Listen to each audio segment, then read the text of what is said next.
بسم اللہ الرحمن الرحیم۔ معزز سامعین، السلام علیکم ورحمۃ اللہ وبرکاتہ۔ معزز سامعین، جو چینل پر نئے آئے ہیں وہ چینل کو سبسکرائب کر لیں۔ کیا حضور صلی اللہ علیہ وسلم پر جادو ہوا تھا؟ حضرت عائشہ رضی اللہ عنہا سے روایت ہے کہ بنو زریق کے یہودیوں میں سے لبید بن عصام نامی ایک یہودی نے رسول صلی اللہ علیہ وسلم پر جادو کر دیا، یہاں تک کہ رسول صلی اللہ علیہ وسلم کو یہ خیال آتا کہ میں یہ کام کر رہا ہوں، حالانکہ آپ وہ کام نہیں کر رہے ہوتے تھے۔ حتیٰ کہ ایک دن یا ایک رات کو رسول صلی اللہ علیہ وسلم نے دعا کی، پھر دوبارہ دعا کی، پھر تیسری بار دعا کی، پھر فرمایا، اے عائشہ، کیا تمہیں معلوم نہیں کہ جو کچھ میں نے اللہ تعالیٰ سے پوچھا تھا وہ اللہ تعالیٰ نے مجھے بتلا دیا۔ میرے پاس دو آدمی آئے، ان میں سے ایک میرے سرانے بیٹھ گیا اور دوسرا میرے پاؤں کی جانب بیٹھ گیا۔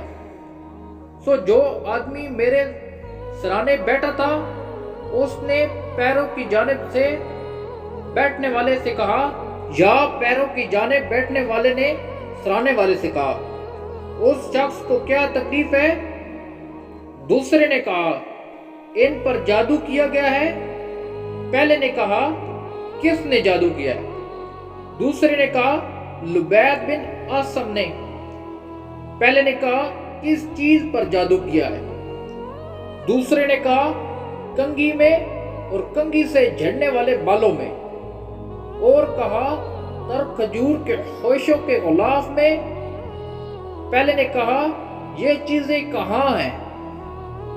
دوسرے نے کہا، ذی اردان کے کنویں میں۔ حضرت عائشہ رضی اللہ عنہا نے کہا، پھر رسول صلی اللہ علیہ وسلم اپنے چند اصحاب کے ساتھ اس کنویں پر گئے۔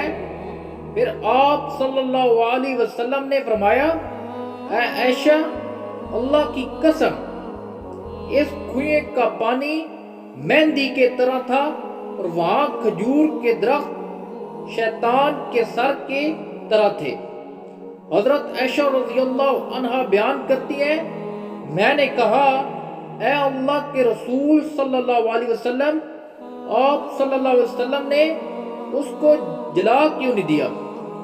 آپ صلی اللہ علیہ وسلم نے فرمایا، نہیں، اللہ تعالیٰ نے مجھے اچھا کر دیا ہے اور میں لوگوں میں فساد بھڑکانے کو برا سمجھتا ہوں، اس لیے میں نے اس کو دفن کرنے کا حکم دیا۔